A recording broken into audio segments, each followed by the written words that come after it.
بسم الله الرحمن الرحيم. الحمد لله الذي خلق الموت والحياة ليبلوكم أيكم أحسن عملا. أشهد أن لا إله إلا الله وحده لا شريك له، وأشهد أن محمدا عبده ورسوله. اللهم صل وسلم على سيدنا محمد وعلى آله وصحبه ومن تبعهم بإحسان إلى يوم الدين. أما بعد، سبحانك لا علم لنا إلا ما علمتنا إنك أنت العليم الحكيم. رب اشرح لي صدري ويسر لي أمري واحلل عقدة من لساني يفقهوا قولي. Ibu dan bapak sekalian, jemaah salat maghrib yang dimuliakan oleh Allah, bersyukur kita kepada Allah atas segala karunia nikmatnya. Kembali Allah izinkan kita dapat menjalankan sebagian kewajiban kita sebagai muslim muslimah, salat maghrib berjamaah di awal waktu di tempat yang terbaik, tempat sujud mushola. Mudah-mudahan iringan doa kita semoga selangkan ibadah kita sepanjang hari ini khususnya diterima oleh Allah Subhanahu wa Ta'ala. Salam dan salam kita sampaikan semoga tetap terlimpahkan kepada dengan kita baginda Rasulullah Muhammad sallallahu alaihi wasallam, keluarga, sahabat-sahabatnya dan seluruh pengikutnya yang tetap istiqamah, tetap setia kepada jalan kesalah-salahnya. Apa kabar semuanya? Sehat? Alhamdulillah, mudah-mudahan tetap dijaga kesehatan Allah. Yang terpenting itu nikmat iman Islam yang masih ada. Jadi dulu kalau sahabat ditanya sama Nabi itu, gimana kabarmu? Jawabannya itu keren. Alhamdulillah ya Rasul, iman Islam masih Allah titipkan di hati kami. Saking senangnya tuh langsung jawabnya nggak tanggung-tanggung, iman. Kenapa? Memang iman Islam itu harta yang paling berharga. Nggak ada lagi selain iman. Islam itu paling keren. Maka langsung, alhamdulillah ya Rasulullah, Allah masih menitipkan iman Islam kepada hati-hati kami. Itu generasi awal, teman-teman. Generasi awal itu, masya Allah, memang sulit ditandingi. Maka Nabi mengatakan, khairul kuruni, sebaik-baik masa itu masaku. Ya, Nabi dengan para sahabat yang luar biasa. Jadi bagaimana mereka mempertahankan iman Islam itu dahsyat sekali, luar biasa. Saking imannya dengan iman itu, maka tujuannya bagaimana dia mengokohkan iman terus nempel itu, sehingga ajaran-ajaran Nabi itu hal-hal yang terkait dengan kehidupan sehari-hari itu kuat sekali gitu, sangat luar biasa. Halal haram misalnya, kalau Nabi sudah ngomong begini misalnya, dia masuk betul. Dan takut sekali kalau meninggalkan yang diperintah oleh Nabi, menjalankan yang dilarang Nabi, segitunya ya. Itu masya Allah. Saya ambil satu contoh nih, Bapak dan Teman sekalian, tentang Abu Dujanah. Mungkin ada sebagian yang pernah dengar. Ini nama sahabat Ansar. Abu Dujanah ini orang yang kehidupan sehari-harinya anggaplah miskin. Sahabat yang termasuk dalam kelompok miskin. Tapi dia menjaga betul bagaimana kemiskinannya itu jangan sampai membuat ia melakukan yang haram. Diri, istri, dan keluarganya. Maka suatu ketika, katakan musim kurma, jadi Abu Dujanah itu kalau sholat subuh itu jarang ikut wiridan dengan Nabi. Beberapa subuh itu langsung Assalamualaikum, Assalamualaikum, kemudian pulang.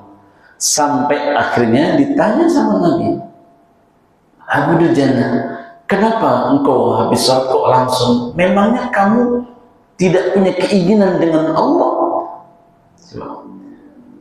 Memangnya kamu tidak ingin memohon, tidak punya keinginan, punya hajat dengan Allah dalam doa? Kok langsung pulang gitu? Nabi tanya, Abu Dudanya jawab, bukan begitu ya Rasulullah. Saya segera pulang ke rumah itu karena di samping rumah saya itu ada pohon kurma. Ya, ada mengatakan Yahudi, ada mengatakan munafik. Pohon kurmanya orang Yahudi itu pas atasnya itu ngeriung di halaman dia. Jadi rumah tanahnya benteng dengan di pohon kurmanya ada di sini, kemudian begini, kemudian yang pas bonggol atasnya itu ngeriung begini. Jadi kalau musim kurma jatuhnya itu di halamannya Abu Dujana. Nah terus kata Abu Dujana, saya segera pulang dari salat subuh itu untuk mengambil kurma-kurma yang jatuh dan aku kembalikan kepada yang punya, karena aku khawatir anakku akan terbangun disebabkan karena lapar, lalu ia akan keluar rumah akan mengambil kurma itu untuk dimakan. Itulah kenapa aku segera pulang ya Rasulullah. Pernah aku jumpai putraku mengambil dan sudah memakan karena ia lapar, menangis karena lapar. Kemudian aku minta kepada anakku untuk mengambil. Aku masukkan tanganku ke mulutnya dan aku minta harus dikeluarkan. Jika ada yang sudah masuk ke dalam perutnya, aku minta untuk dimuntahkan. Nabi dengarkan cerita sahabat itu. Gak tahu ternyata ada sahabatnya yang sesulit itu. Kenapa kalau aku tidak ingin putraku lambungnya kemasukan makan haram ya Rasulullah. Aku khawatir kalau keluargaku nanti celaka gara-gara makanan yang haram masuk ke dalam lambungnya. Itu Nabi Muhammad dalam kisah itu meleleh air matanya.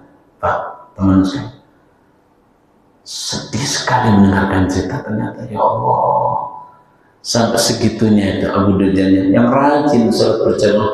Ternyata kali ini musim kurma, dia ingin menyelamatkan diri dan keluarganya dari makan haram, melakukan itu. Sampai akhirnya ya sudah, saya mau ngomong sama yang punya kurma atau orang yang tidak termunafik itu, kita beli saja pohon kurma itu, kita beli saja. Udah, datanglah Nabi untuk membeli pohon kurma yang pohonnya begini, ngeriung di sini. Kata yang punya, saya nggak jual. Wah, dia dengan bangganya, pokoknya lihat kalau Abu Dujana itu susah, senang banget. Ya kayak sengaja, pokoknya kayak sengaja mancing-mancing biar dia susah pokoknya gitu. Biarkan gitu. Kata orang yang saya nggak akan jual itu. Datanglah Abu Bakar. Karena melihat keadaan itu, Abu Bakar datang. Sekarang kamu sebutkan berapa harga pohon kurmamu. Sebutkan saja, aku akan beli seberapapun yang engkau minta. Kaget itu sih Yahudi yang punya pohon kurma. Wah, kesempatan. Aku beli itu buah kurma yang begini ini, aku beli pohonnya, dan engkau tidak akan kehilangan, kan pohon tetap di tanah dia. Sehingga nanti maksudnya kalau sudah dibeli itu, kurma itu yang jatuh di tempatnya Abu Dujana itu menjadi halal bagi Abu Dujana dan keluarganya. Oh senang sekali, ya sudah, langsung diucapkanlah harga 5 sampai 10 kali lipat pohon kurma dari harga kebiasaan. Abu Bakar, silakan kamu sebutkan orang kaya. Ya sudah disebutkan sekian dirham. Senang sekali. Senang kenapa? Ia dapat duit tapi nggak kehilangan pohon. Kan nggak mungkin dipangkas itu. Nggak mungkin pohon kemudian dipenggal itu enggak. Karena memang Abu Dujana juga butuh. Nah, saking senangnya itu ya pokoknya saya masih punya pohon aja kok. Nggak masalah, udah. Nanti bisa dengan rekayasa apa-apa ditiungkan ke sini atau gimana. Oke. Sampai akhirnya subuh kembali seperti kebiasaannya. Ajaibnya Bapak Ibu dan teman-teman sekalian, ajaibnya adalah ketika datang waktu subuh, yang biasalah kalau kita dulu di kampung, saya lah termasuk kampung, kalau pagi-pagi kan leles. Kalau musim mangga ya luruh mangga yang jatuh, musim rambutan leles rambutan yang jatuh gitu kan. Ini saya musim lasek dulu, kalau sekarang di sini tuh duku. Kalau musim itu kita pagi-pagi habis subuh dari langgar di situ udah luruh yang jatuh-jatuh itu. Sama itu dahsyat sekali, muncul keajaiban yang luar biasa ketika subuh itu pohon itu berpindah atas izin Allah. Jadi yang dibeli oleh Sayyidina Abu Bakar Siddiq atas doa Nabi Muhammad SAW, Allah pindahkan itu pohonnya dari tanah orang Yahudi tadi ke tanahnya Abu Dujana. Maka selamatlah Abu Dujana dan keluarganya, karena pohon itu sudah dibeli oleh Sayyidina Abu Bakar Siddiq. Kaget itu orang Yahudi, oh kok bisa begini? Tadinya ini batas antara tanah dia dengan tanah budanya di sini, di tempatnya orang Yahudi, ini pindah ke sini. Yang ingin saya sampaikan di sini adalah bukan masalah berapa harga kurbannya, tapi kehati-hatian Abu Dujana dan keluarganya untuk terhindar dari makan haram. Ketakutan dia sampai kubur, sampai akhirat, itulah yang harus kita jadikan renungan. Jadi Islamnya, imannya betul-betul memantek dalam dirinya bahwa dia harus hidup sesuai dengan keinginan Allah dan Rasulullah. Tidak boleh makan makanan yang haram, dirinya, istri dan anaknya. Itu yang saya tegaskan, kehati-hatian. Dan itu menjadi uswah bagi kita, contoh teladan bagi kita. Karena Nabi bilang apa? Man nabata lahmu haram fa'aula finnar. Kata Nabi, barang siapa yang dagingnya tumbuh dari makan haram, maka tempatnya di neraka. Orang yang dagingnya tumbuh dari makan haram, kalau doa tertolak, tidak akan diterima. Ada orang datang ke masjid Nabi, lalu Allahumma, langsung Nabi bilang, bagaimana mungkin doanya didengar oleh Allah, sementara baju yang dipakai dari hasil haram, makanan yang masuk ke lambungnya adalah makan haram. Allah nggak akan tengok doa orang yang tidak membiarkan makan haram masuk ke dalam lambungnya. Kenapa? Imannya yang iman Islamnya yang menjaga itu. Bapak Ibu teman sekalian. Nah, kesabaran dalam memasukkan makanan itu kita sudah diuji sama Allah kemarin. Selama Ramadan, coba sebulan penuh itu kan ujian. 1 bulan penuh selama 12 jam kurang lebih kita nggak masukkan makan sekalipun makanan itu halal. Ada halal. Cuma saat itu Allah haramkan. Itu milik ibu, milik bapak yang sisa di kulkas misalnya. Itu kan milik kita sendiri. Yang nyari juga kita, Tapi Allah latih, Allah uji kita selama kurang lebih 12 jam itu untuk tidak dimakan, sabar, tunggu halalnya, kan gitu. Tunggu waktu halalnya, dan tidak main-main itu. Allah mengujinya tidak hanya 1-2 hari, 1 bulan. Kebiasaan Ramadan yang Allah ajarkan kepada kita, itu yang harus jadikan renungan. Iya ya, saya Ramadan bisa kok menahan diri untuk tidak masukkan makan ke dalam selama 12 jam setiap hari. Padahal itu halal. Berarti Allah mengujiku, menguji kita semuanya. Berarti mestinya kita lebih sanggup lagi untuk tidak masukkan makanan yang jelas-jelas haram. Yang halal saja kita sanggup kok menahan diri, apalagi yang jelas-jelas haram. Nah, bangunan Ramadan yang luar biasa, kita dididik oleh Allah tentang kesabaran untuk tidak makan.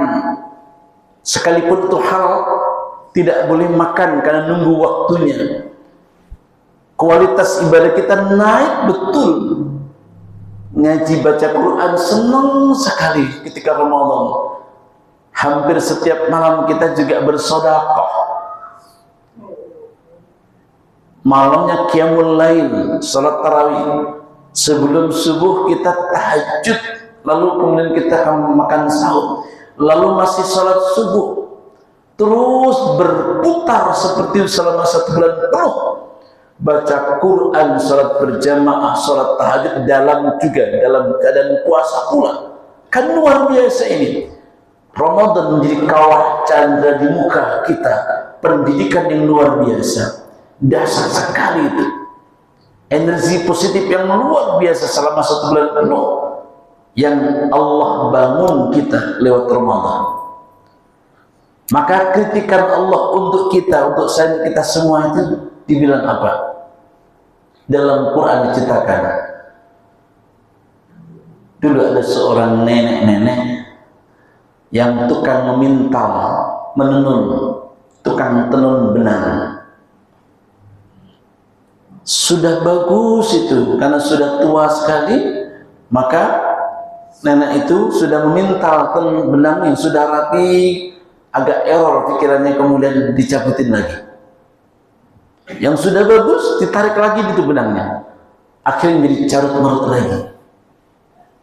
Maka Allah menjadikan peristiwa itu untuk pelajaran bagi kita semuanya lewat ayatnya. An-Nahl 92, Allah bilang, وَلَا تَكُونُوا كَالَّتِي نَقَضَتْ غَزْلَهَا مِنْ بَعْدِ قُوَّةٍ أَنْكَاثًا. Janganlah engkau seperti perempuan-perempuan yang memintal benang menjadi kain yang indah. Ya, pintal kain itu, benang itu menjadi tenun yang sangat indah. Lalu kemudian ia mengurai kembali, maka hancurlah. Sudah bagus itu, benang itu ditenun sampai menjadi kain yang indah, tapi kemudian cabut lagi. Maka Allah bilang, jangan engkau seperti perempuan itu yang sudah memintal benang menjadi kain yang indah, lalu ia mengurai kembali. Apa maknanya? Jangan sampai Ramadan yang sudah kita bangun pendidikan tadi, lalu setelah Ramadan tak ada bekas. Yang Ramadan kemarin sholat, habis Ramadan nggak sholat lagi. Yang Ramadan kemarin baca Quran, setelah Ramadan nggak ngaji lagi. Maksudnya jangan sampai Allah mengkritik kita semua. Sampai kemudian ada kalimat dari para ulama mengatakan apa? Bi'sal qaum la ya'rifuna Allah illa syahr Ramadan. Seburuk-buruk kaum adalah kaum yang hanya mengenal Allah di bulan Ramadan.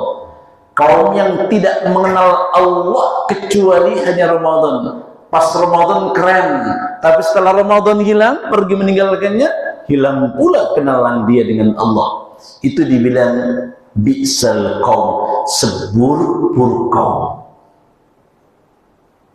Nah, ini PR kita semua. Kita tidak disuruh untuk menjadikan Syawal sekarang Dzulqa'dah di Ramadan, tidak mungkin, Pak. Tidak mungkin, teman-teman. Nggak mungkin. Ada orang kata, kita Ramadan kan yuk. Ini Dzulqa'dah, ayo seperti Ramadan. Nggak bisa. Rajinnya seperti Ramadan, nggak mungkin, Pak. Nggak mungkin. Kenapa? Ramadan itu memang istimewa. Auranya beda, suasananya berbeda. Allah ciptakan suasana Ramadan memang beda. Allah tidak menyuruh kita untuk menjadikan Dzulhijjah, Dzulqa'dah ini seperti Ramadan. Tidak. Yang Allah kritik kepada kita adalah paling tidak ada bekasnya. Jangan sampai sama sekali enggak gitu. Nggak mungkin kita bisa menjadikan selain Ramadan seperti Ramadan. Nabi sendiri jelas dalam hadis, Nabi itu orang yang sangat dermawan, apalagi Ramadan. Kan begitu hadisnya. Apalagi di bulan Ramadan, kedermawannya Nabi itu lebih cepat dibandingkan dengan angin.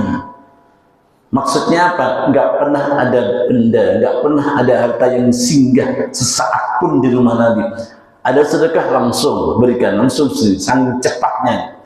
Sahabat-sahabat mengatakan saking dermawannya Nabi itu sangat dermawan. Di luar Ramadan sudah dermawan, di dalam Ramadan amat sangat dermawan. Itu menunjukkan memang beda Ramadan itu, nggak mungkin bisa disamakan dengan bulan yang lain.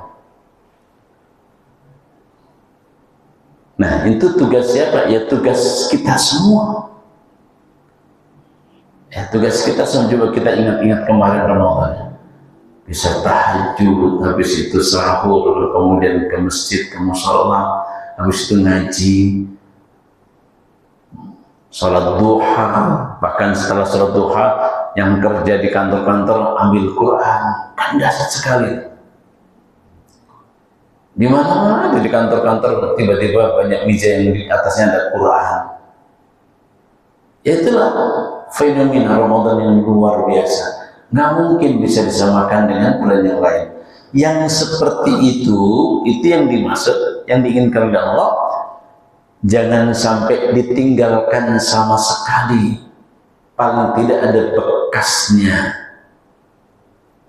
Itu kritikan Allah. Jangan kau seperti perempuan-perempuan yang memintal benang menjadi kain yang indah. Setelah indah kuat lalu mereka mengurai kembali. Maknanya jangan sampai Ramadan yang sudah kita bangun indah hubungan kita dengan Allah secara kuantitas dan kualitas, selesai Ramadan pergi pulang. Sholat enggak sholat, enggak ngaji lagi, enggak tahajud sama sekali. Ya paling tidak kalau kemarin kita tarawih 11 tambah tahajud, paling tidak sekarang enggak 11 mungkin 2+1 bisa. Minimal tetap. Gitu. Baca Quran yang kemarin mungkin khatam 3-4 kali, ya paling enggak. Ya, ada yang khatam 3-4 kali lah. Kita tahu. Sebulan kemarin gitu.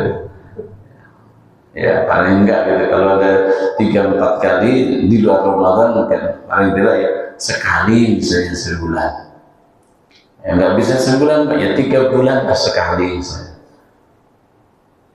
Itu minimal. Paling enggak seperti itu. Jadi jangan sama sekali enggak ngaji, jangan sama sekali. Itu yang dikritik oleh Gusti Allah. Nah, buahnya Ramadan itu kapan? Ya sekarang ini, Pak. Jadi untuk melihat apakah Ramadan kemarin kita sukses atau tidak, caranya ya sekarang ini bulan Syawal, Dzulqa'dah, terus sampai nanti ketemu Sya'ban. Allah kasih umur panjang, insya Allah ketemu lagi Ramadan. Jadi ujiannya sesungguhnya, ya ujiannya setelah Ramadan. Apakah kita termasuk yang sukses atau tidak di Ramadan itu bukan saat Ramadan, tapi saat sudah selesai. Jadi kalau Ramadan itu diibaratkan kita sedang masuk, ya, masuk camp pelatihan untuk perang. Perangnya kapan? Perangnya 11 bulan setelah Ramadan. Pelapiannya sebulan Ramadan itu untuk bekal perang selama sebulan. Hasilnya 11 bulan. Nah, apa yang harus kita pikirkan? Penentuannya, Quran berikan guidance, petunjuk kepada kita. Apakah Bapak, Ibu, dan saya sukses atau tidak dengan Ramadan? Paling tidak cirinya 4. Yang pertama, orang yang sukses dididik oleh Ramadan dengan nama takwa. Kan ujungnya Ramadan kan takwa, la'allakum tattaqun. Orang yang takwa yang diinginkan oleh Allah, salah satunya Allah gambarkan dalam Al-Quran dengan 4 poin. Ini salah satunya. Di ayat yang lain masih banyak. Apa yang 4 itu? Orang yang sukses dididik Allah dengan Ramadan adalah yang pertama, meningkat solidaritas kepada orang lain, semakin peduli. Ramadan lihat di musola ini nggak pernah sepi, ada saja orang yang ngasih buka. Dari RT ini, ibu ini, bapak ini ngasih, nggak pernah sepi, nggak pernah sepi ya, Mas Tri ya. Setiap hari ada terus itu yang ngasih buka. Kan dasar sekali kepedulian kita untuk berbagi itu luar biasa. Maka yang sukses ketika selesai Ramadan, sukses Ramadan itu terbukti kapan? Setelah Ramadan dia peduli berinfak, walaupun tidak secepat atau sebanyak Ramadan, tetap dia lanjutkan itu kepedulian, tetap ia peduli. Ayatnya yunfiquna fis sarra wad dharra. Ia berinfak dalam keadaan sempit maupun dalam keadaan lapang, terus berinfak, membangun solidaritas. Ketika solidaritas tumbuh kepada setiap kita, maka akan lahir soliditas. Soliditas itu muncul karena ada solidaritas. Tapi kalau sudah nggak ada solidaritas, tidak kepedulian, nggak mungkin kita solid. Orang kalau sudah nggak peduli, pasti nggak solid hubungannya. Tapi kalau punya kebersamaan, pasti keren. Berapa kita infakkan? Wah, Quran bilangnya kepada kita, jangan berlebih-lebihan, sesuai dengan kemampuan. Ukuran infak itu sesuai dengan kemampuan kita. Tapi Quran memberikan bandrolnya. Jangan berlebih-lebihan, tapi jangan juga terlalu pelit. Walladzina anfaqu lam yusrifu wa lam yaqturu wa kana baina dzalika qawama. Mereka orang-orang yang menginfakkan hartanya lam yusrifu, tidak terlalu berlebih-lebihan, tapi juga tidak terlalu pelit. Berapa? 2,5%. Udah, itu aturan Islam. Itu aturan umum, peraturan umum. Standar minimal 2,5%. Boleh nggak lebih? Oh boleh, silahkan. Mau 3%, mau 5%, mau 10%, silahkan. Standar minimalnya adalah 2,5% kita infakkan. Jangan juga infak lalu membuat hancur berantakan ekonomi rumah tangga, nggak boleh. Allah bilang wala tulqu bi aidikum ila tahlukah. Janganlah kalian itu menjerumuskan dirimu ke dalam kehancuran, nggak boleh. Gitu. Nggak boleh. Oh niatnya bagus sedekah, tapi menghancurkan ekonomi rumah tangga, nggak boleh. Kita harus mengukur, membaca diri, siapa diri kita. Ukurannya mana? Yang paling tahu diri kita. Kalau iman kita iman awam, iman rata-rata, ikuti yang 2,5%. Tapi kalau iman orang sudah di atas rata-rata, silahkan. Mau bandrol 5%, mau bandrol 10%, mau bandrol 5%, silahkan, itu masing-masing. Sayyidina Abu Bakar As-Siddiq ketika muncul perintah tentang infak, berapa dikasih?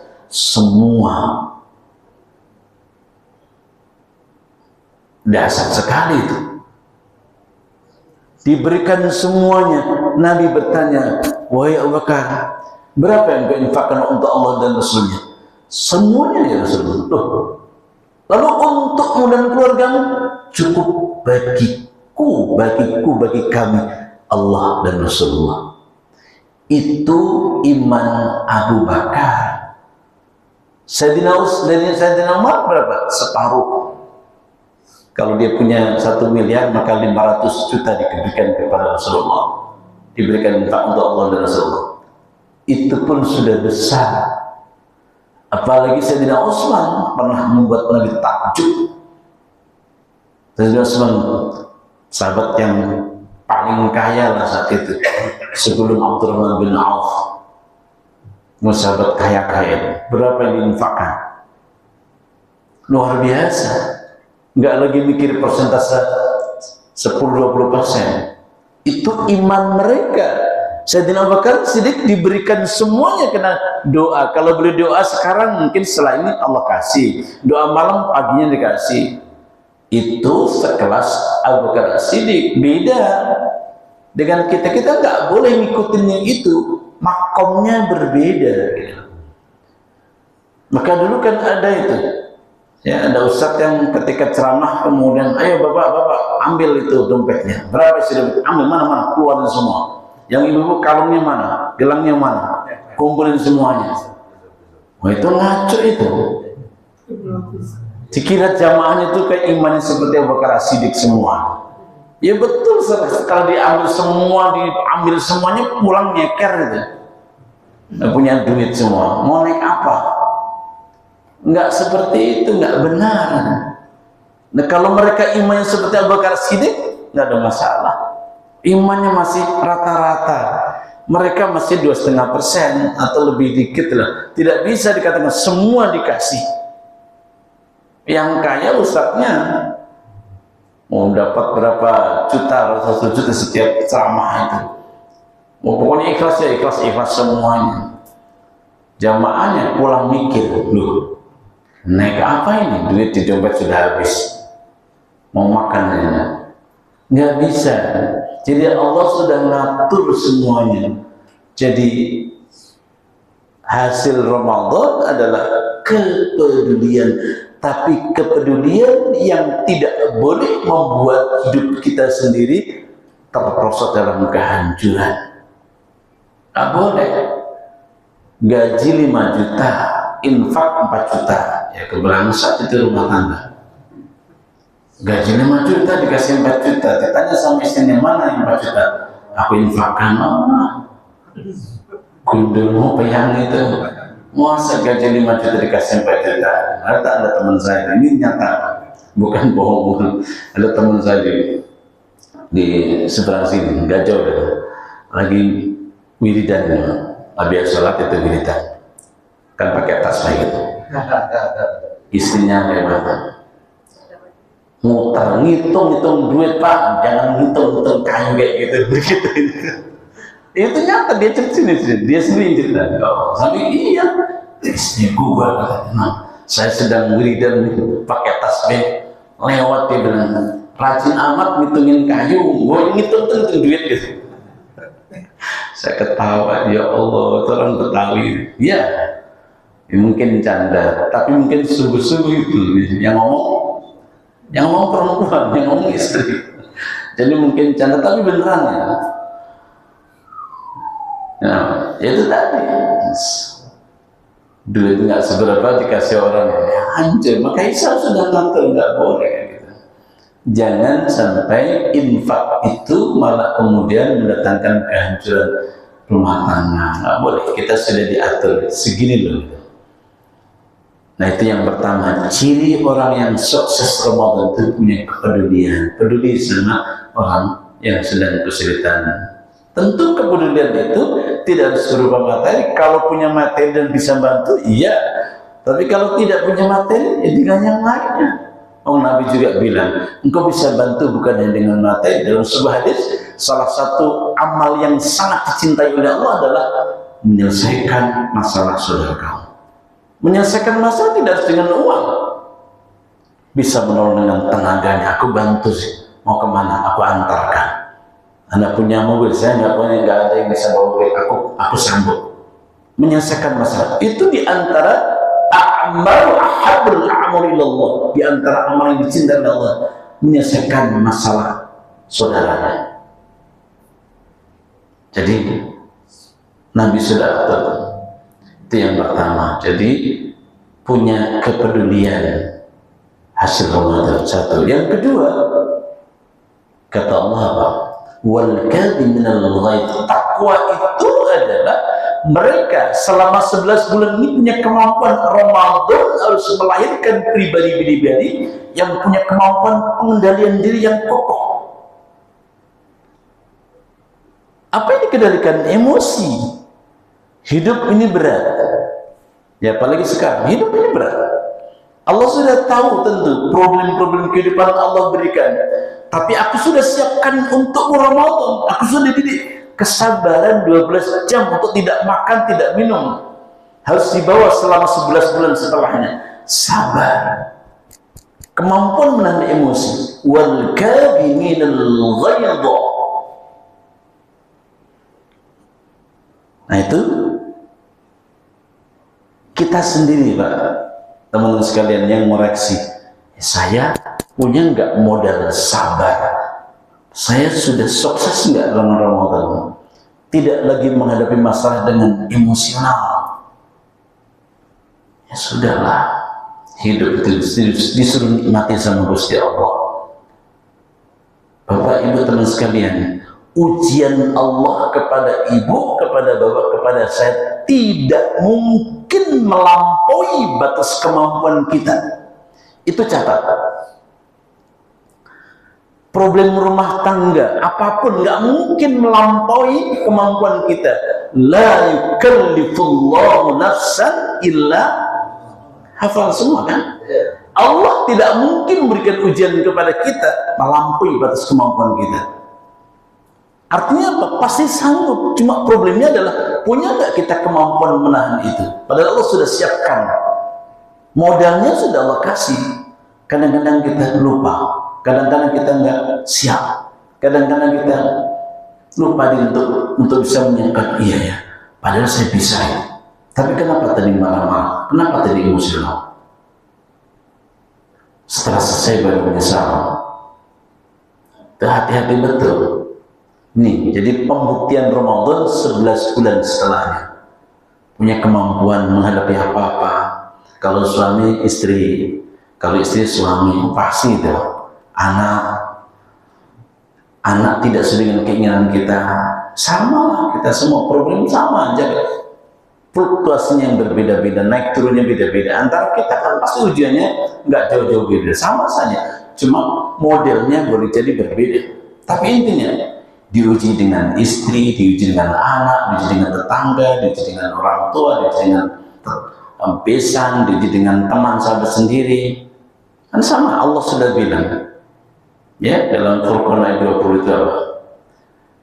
Kalian itu antara satu dengan yang lain adalah ujian. Saya ujian bagi bapak ibu, ibu bapak, dan ujian bagi saya. Memang seperti itu hidup itu. Maka Ramadan harus melahirkan pribadi-pribadi yang tangguh, yang sabar, tidak cepat marah, tidak gampang emosi misalnya. Sehebat apapun ujian itu, ingat tadi, tidak mungkin melampaui kemampuan kita, nggak mungkin, pasti kita sanggup. Hanya kadang-kadang kita emosinya maju duluan, ininya nggak jalan, ini nggak jalan, emosinya, nah itu yang berbahaya. Dua, yang ketiga, ciri sukses Ramadan adalah, nah ini, biasanya ini itu lahir dari setelah tadi, amar-amar tadi. Punya kemampuan itu nanti pasti punya, kalau orang punya kemampuan menjaga emosi, pasti punya yang tiga, apa itu? Wal-'afina 'anil nas. Punya kemampuan memaafkan kesalahan orang. Nggak gampang dendam, nggak gampang suka, ya kan? Marah, benci, dendam. Enggak. Punya kemampuan. Kalau sudah punya kemampuan menahan emosi, biasanya gampang memaafkan. Ramadan tak Tak perlu menunggu orang untuk minta maaf. Kalau kita, ya Allah, kenapa tadi orang tega betul sama saya, mencaci maki, menghina saya, aku tak akan balas hinaan itu, ya Allah, aku maafkan ya Allah. Karena ini, jangan sampai itu saudaraku, bagaimanapun dia saudaraku, ya Allah, aku tidak ingin dia terjerumus ke dalam neraka. Aku maafkan ya Allah. Ulama-ulama dulu ngajarin kapan? Jelang tidur. Mau tidur baca kulhu 3 kali, al-falaq, nas, membaca, habis itu baca ayat kursi, baca yang dikit tadi, ya subhanallah, alhamdulillah, 33. Setelah baca salat kemudian bilang, ya Allah, jika hari ini ada yang mau ngomongin saya, jika hari ini ada yang mau fitnah saya, jika hari ini ada yang mencaci saya, jika hari ini ada yang menggunjing saya, aku maafkannya. Wah, kepada Allah akan tersenyum. Bisa nggak kayak gitu? Oh, bisa. Jangan bilang sampai 7 turunan nggak bakal aku maafkan. Apaan itu? Orang jahiliyah itu. Udah ngaji 30 tahun masih nggak bisa maafkan. Nggak boleh kayak gitu. Nggak bakal saya maafkan. Dia yang salah, dia harus minta maaf dulu. Ngapain? Ngapain menyuruh orang minta maaf? Maafin aja. Ya, ingat kita mau mati, kita sama-sama kan jadi bangke. Lalu ngotot-ngototan gitu. Saya nggak salah, dia yang salah, dia harus datang ke saya minta maaf. Ngapain? Nabi nggak pernah ajarkan seperti itu. Ada orang mengatakan, kalau saya minta maaf nanti berarti saya salah dong. Bapak Ibu, saya sampaikan biar Bapak Ibu terperangah. Nabi itu nggak punya dosa. Liyaghfir lakallahu ma taqaddama min dzambika wa ma ta'akhkhar. Allah sudah mengampuni dosa yang lalu, dosa yang tidak akan bersih. Nabi itu nggak punya dosa. Tapi istighfarnya tidak kurang dari 70 kali, dalam riwayat lain 100 kali. Ini mengajarkan kepada kita untuk meminta ampun, meminta maaf tak perlu harus salah dulu. Jadi perdebatan di antara kita kan kadang-kadang gitu. Kalau orang minta maaf itu syaratnya salah dulu. Ngapain saya minta maaf kan saya nggak salah? Ya dia dong yang minta maaf. Masih begitu kan kadang-kadang? Ya kan? Keliru itu. Nabi gitu nggak? Enggak. Nabi nggak pernah ajarkan gitu. Nabi minta maaf itu kan ngajarin kepada kita. Nggak perlu meminta maaf itu merasa salah dulu. Jangan. Bahaya kalau gitu. Nggak nyampe berarti gagal Ramadan kita. Nah, kita inginkan sudah masuk, kita sambung lagi insya Allah pada pekan depan. Masih kita lanjutkan, masih ada 2. Nah, ini yang belum tuntas. Jadi hasil Ramadan itu buktinya 11 bulan Pak, bukan kemarin. Syawal sudah lewat, sekarang sudah pertengahan Dzulqa'dah sampai Dzulhijjah, nanti sampai Sya'ban. Jadi yang nilai siapa? Kita sendiri, nggak usah menilai orang.